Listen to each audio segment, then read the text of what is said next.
We'll be right back. Well, we're taking our scrapbooks and we're making them real 3D. Julie's here with a fantastic advent calendar project. I love these advent calendars. I know, They're isn't that gorgeous? You know, we had those, I saw those in Germany all the time, and I absolutely love them. But you know what, it's not just for Advent, not just for the holidays, but I'm going to show you some more ideas later on. Countdown to anything else. Countdown to anything. Okay, but first of all, everything you need actually comes in a kit. Okay. All the numbers and all the little drawers and everything. And you have, I'm just going to hold this up, Julie. Okay. And bring it over. Look, you have all those wood pieces, and that you're going to just take them apart and paint them any color you want. Okay. After you've painted Using them. acrylic paint, I presume. Yeah, water-based paint is always best. Okay. So if you make a mess, you can clean it up, right? Okay. Now, after you've painted it, then you want to assemble it, and we've got one assembled already over here. But now we're going to work on the drawers. Okay. Now, these are chipboard, and you get exactly the right number of drawers in here. And let's use holiday paper.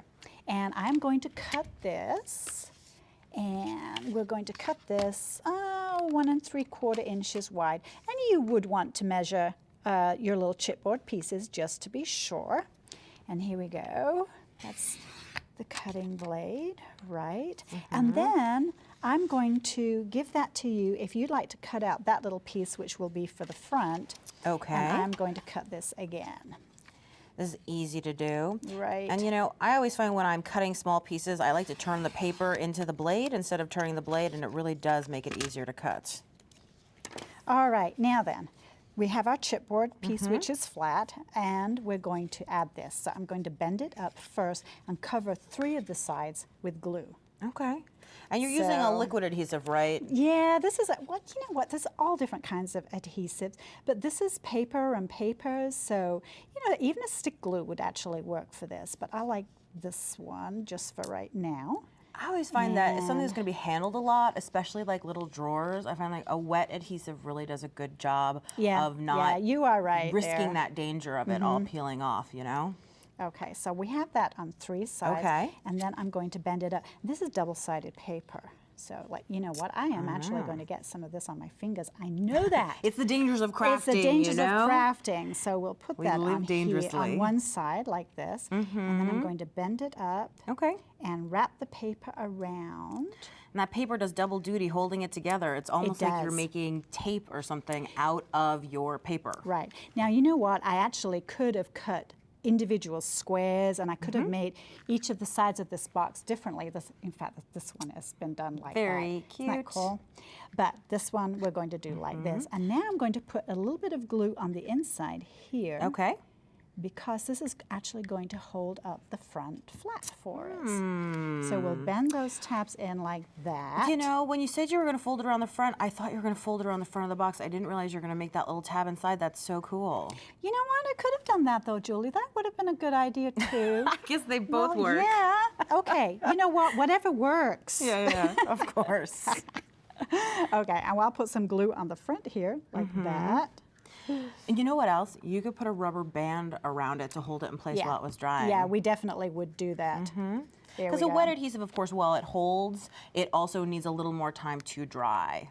That's right. And the rubber band is a great idea. There we go. You know, you we go. come up with all kinds of tips and techniques as we craft. It's That's why we call it such a creative hobby. So there we have all these little drawers. So that would set for a while, and then it Right. would look exactly like any of these little drawers Right, we and have. we have all these. Let's bring this one in. I like this red one here. Me too. And the next thing we're going to do is actually put some numbers on the front, because Okay. this is going to be the advent calendar. So we're going to put some numbers on How the to do front. that countdown. Right, and these are the chipboard once Okay. again, and we're going to color that with some chalking ink. Cool. So there we go. Okay. And because I've got glue on my fingers, it's going to stick to my fingers very, very nicely. You know, I remember So- when we were little, my mom would give us advent calendars every year, but there was always chocolate inside those little pockets. Oh, and then lately you can get chocolates, and but then now you can get little toys and all kind of little favors and Now, whatnot. Julie, you could ink around the edges of the box too, right? To Yes. give it a little of that fun aging grunge look. Yeah. That I know, and I really love that look You know what too. I really like about inking, to be totally honest, is that it hides all your cutting mistakes and your messy glue spots because you just cover We it make over cutting with the mistakes ink. and Never. It wouldn't happen Wait, to it's not us, a Julie. mistake, it's a creative opportunity. Exactly, or a happy accident. There you go. Whatever. There we go. So now we've got the numbers Okay, on. Number 6, that would cool. also double for the number 9. And then that would be ready to add to our box. Okay. And you know, you were talking about adding chalk. It would be really cool if we added like a sparkly glaze on there and some little jewels. There's all kinds of different things that we can Definitely. do. So let's make some more numbers Okay. and get another box over here. Easy enough. You know, I can also see that if you didn't want to use the numbers and you could make these boxes, you could put different kids' names on them if you wanted to give like little favors. Alphabet You letters. could put photos on them. You could do all sorts of Oh fun gosh, stuff. yeah. And you don't even have to put numbers or anything on them at all, Right. but if you could put flowers on or butterflies. Now, what do you buttons, put in the that would middle? look really cool. Buttons would be very cool. Okay. Well, in the middle, again, we're going to take some holiday scrapbook paper. Okay. And you would cut it to size. It's actually 8 inches by 8 inches, but you would want to measure it to make sure it fit perfectly. And we've actually used 2 different kinds of paper. And look at this. Isn't that I just love that ripped gorgeous? edge. With the ripped edge. And It's really again, beautiful. the edge has been chalked for that Yeah. distressed look and added some leaves Yeah, and everything. and I love this beautiful cutout tree that you can see here. It's very tone on tone, but obviously this is made out of wood, so you can stain it, dye it, color it any way. Any which and way.